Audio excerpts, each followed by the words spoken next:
જય માતાજી મિત્રો, હું છાયાબેન પટેલ તમારું સ્વાગત કરું છું અમારી યુટ્યુબ ચેનલમાં. કેમ છો મિત્રો?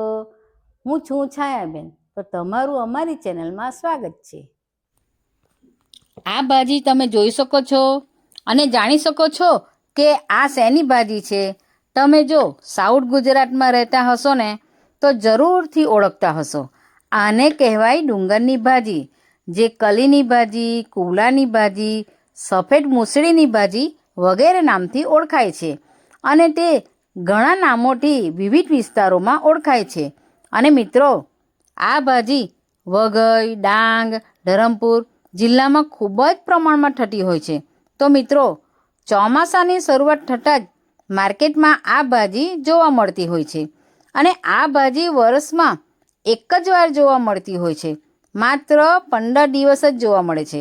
આ ભાજી ઓર્ગેનિક છે અને આ ભાજી ડુંગર પર જ જોવા મળે છે, એટલે તેને ડુંગરની ભાજી કહેવાય છે. અને આ ભાજી વલસાડના માર્કેટમાં પણ જોવા મળતી હોય છે. ચાલો તો હવે આ ભાજીને કેવી રીતે સમારવાની તે આપણે જોઈ લઈએ. હવે આપણે આ ભાજીને એક વાસણમાં લઈ લેવાનું છે અને પાણી ઉમેરી આ ભાજીને એક એક કરીને છૂટી કરી લેવાની છે. અને જે દાંડીવાળો ભાગ છે એને બહાર કાઢી લેવાનો છે. અને મિત્રો, આ ભાજીમાં ખૂબ જ વધારે માત્રામાં માટી જામેલી હોય છે, એટલે આ રીતે ભાજીને વચ્ચેથી સાફ કરતા જવાનું છે.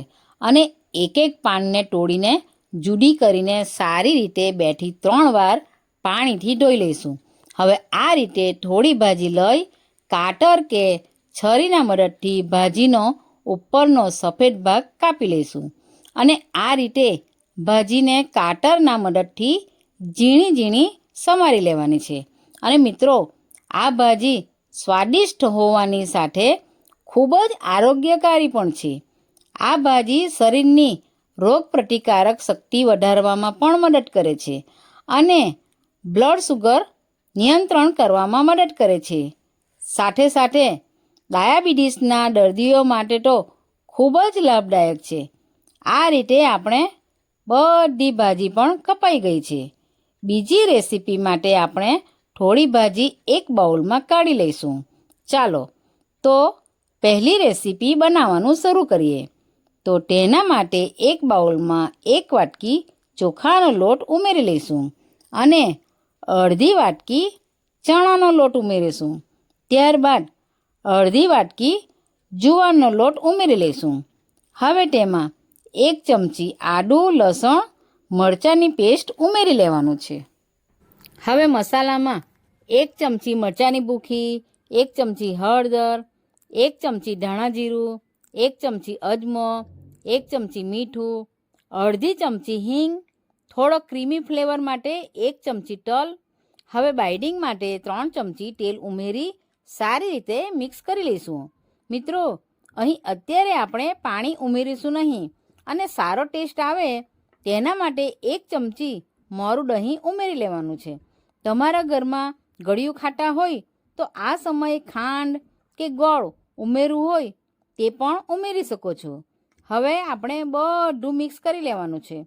તો હવે કાપીને ધોઈને રાખેલી ભાજી ઉમેરી લઈશું.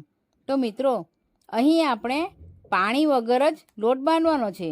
મિત્રો, લોટ બાંધતી વખતે જો તમને એવું લાગે કે પાણી ઉમેરવા પડશે તો આ સમયે થોડું થોડું પાણી ઉમેરી લોટ બાંધી લેવું. હવે આપણે બધું મિક્સ કરી લેવાનું છે અને પહેલાં તો પાણી વગર જ લોટ બાંધવાનું છે. હવે થોડું થોડું પાણી લઈને લોટ બાંધતા જઈશું. આપણે ઘઉંનો લોટ બાંધીએ તે રીતે લોટ બાંધી લેવાનો છે. આ ભાજીમાં પાણીની વધારે જરૂર પડશે નહીં. આ લોટ વધારે નરમ પણ નહીં અને વધારે કડક પણ નહીં. તે રીતે મીડિયમ લોટ બાંધવાનો છે. આપણા મુઠિયા વડે એટલું જ કરવાનું છે. હવે તમે જોઈ શકો છો આ રીતે આપણો લોટ પણ બંધાઈ ગયો છે. હવે આ રીતે લોટમાંથી નાના નાના મુઠિયા વાળતા જઈશું. આ ટાઈપના બધા જ મુઠિયા વાળી લઈશું. હવે થોડો લોટ લઈ આ રીતે ગોળ ટીકિયા પણ કરી લઈશું. આ રીતે આપણા મુઠિયા અને ટીકિયા બંને રેડી કરી લીધા છે. ચાલો તો સ્ટીમ કરી લઈએ. તો સ્ટીમ કરવા માટે પહેલાં તો ગેસ પર એક કઢાઈ લઈ તેમાં 2 ગ્લાસ પાણી ઉમેરી લઈશું અને પાણી ગરમ થાય પછી તેમાં એક કાણાવાળી ડીશ ક્યાં તો વાટકો મૂકી દેવાનો છે અને પછી તેમાં એક એક મુઠિયા મૂકતા જઈશું અને એના ઉપર એક મોટી ડીશ ઢાંકી લેવાની છે. હવે 10થી 15 મિનિટ સુધી સ્લો ટુ મીડિયમ ગેસ પર સ્ટીમ થવા દઈશું. 10થી 15 મિનિટ પછી તમે જોઈ શકો છો આપણા મુઠિયા કેટલા સરસ સ્ટીમ થઈ ગયા છે. મુઠિયા ઠંડા થાય પછી તેને વઘારવાના છે. તો હવે એક છરીના મદદથી ગોળ ગોળ કટ કરી લઈએ. હવે એક પેનમાં 3 ચમચી તેલ ઉમેરી લઈશું. તેલ ગરમ થાય ત્યાર પછી તેમાં 1 ચમચી રાઈ અને 1 ચમચી સફેદ તલ ઉમેરી લઈશું. હવે તેમાં કટિંગ કરેલા મુઠિયા ઉમેરી એને મીડિયમ ટુ લો ગેસ પર મૂકી ફ્રાય કરી લઈશું અને થોડા ગોલ્ડન બ્રાઉન થાય ત્યાં સુધી આપણે ફ્રાય કરી લેવાના છે. હવે આપણા મુઠિયા ખાવા માટે રેડી છે. ચાલો તો હવે બીજી રેસીપી પણ બનાવી લઈએ. મિત્રો, આ જે સેકન્ડ રેસીપી છે તે મારા ઘરમાં બધાને ખૂબ જ ભાવે છે અને દર ચોમાસામાં આ રેસીપી હું બનાવું જ છું. તો હવે આપણે એક બાઉલમાં કાપેલી ભાજી, ત્યારબાદ લાંબા સમારેલા કાંદા, 1 વાટકી ચણાનો લોટ, અડધી વાટકી ચોખાનો લોટ ઉમેરી લઈશું. હવે મસાલા માટે 1 ચમચી આદુ લસણ મરચાંની પેસ્ટ, ત્યારબાદ 1 ચમચી હળદર, 1 ચમચી મરચાંની ભૂખી, 1 ચમચી ધાણા જીરુંનો પાવડર અને સ્વાદ અનુસાર મીઠું લઈ સારી રીતે મિક્સ કરી લઈશું. તો મિત્રો, અહીં હું પાણી ઉમેરતી નથી કારણ કે ભાજી અને કાંદામાંથી થોડું પાણી છૂટશે.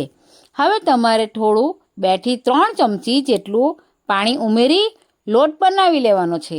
મિત્રો, બેટર રેડી થઈ જાય ત્યારબાદ થોડો એટલે કે ચપટી જેટલો ખાવાનો સોડા ઉમેરી લઈશું અને ફરી એકવાર મિક્સ કરી લેવું. તો હવે આપણો ભજીયાનો લોટ રેડી થઈ ગયો છે. તો ગેસ પર એક કઢાઈ મૂકી તેમાં થોડું તેલ ઉમેરી ગરમ કરવા પહેલાંથી જ મૂકી દીધું છે. તેલ ગરમ થાય એટલે તેમાં એક એક કરીને ભજીયા મૂકતા જઈશું. ભજીયાને બંને સાઈડથી ફ્રાય કરી એકદમ ક્રિસ્પી થાય ત્યાં સુધી તળી લઈશું. અને મિત્રો, તમને આ વરસાદની સિઝનમાં કયા ભજીયા ભાવે છે તે નીચે મને કોમેન્ટ કરીને ચોક્કસથી જણાવજો. આ રીતે આપણા ભજીયા એક ડીશમાં કાઢી લેવાના છે. તો આ રીતે આપણા બધા ભજીયા પણ રેડી થઈ ગયા છે. ચાલો તો હવે સર્વ કરી લઈએ. તો આપણે ડુંગળીયા ભાજીના મુઠિયા અને ભજીયા ખાવા માટે રેડી છે. તો મિત્રો, આ ભાજીના મુઠિયા, ભજીયા, પૂડા અને શાક ખૂબ જ ટેસ્ટી લાગે છે. તો મિત્રો, આ મારી રેસીપી જોઈને ઘરે બનાવો અને તમારા ફેમિલી મેમ્બર્સને જરૂરથી ખવડાવજો. અને આ રીતે મુઠિયા બનાવીને બાળકોને ટિફિનમાં પણ આપી શકો છો. તો આપણા ડુંગળની ભાજી કે ટુંબડીની ભાજીના મુઠિયા ખાવા માટે રેડી છે. તો મિત્રો, તમારા બાજુ આ ભાજીને કયા નામથી ઓળખો છો તે નીચે મને કોમેન્ટ કરીને જરૂરથી જણાવજો. તો મિત્રો, આ સિઝનમાં ડુંગળની ભાજી એકવાર તો ખાવી જ જોઈએ અને મને ચોક્કસથી જણાવજો કે આ ભાજીના મુઠિયા ખાધા છે કે નહીં તે જણાવજો. તો ચાલો ફરી મળીશું આપણે એક નવી રેસીપી સાથે. આવજો. આવી જ અવનવી રેસીપી જોવા માટે અમારી ચેનલને સબસ્ક્રાઈબ કરો અને બાજુમાં બેલ આઇકન દબાવવાનું ભૂલતા નહીં, જેથી નવી નવી રેસીપીની નોટિફિકેશન આવતી રહે. તો ચાલો મળીએ બીજા વિડીયોમાં. આવજો.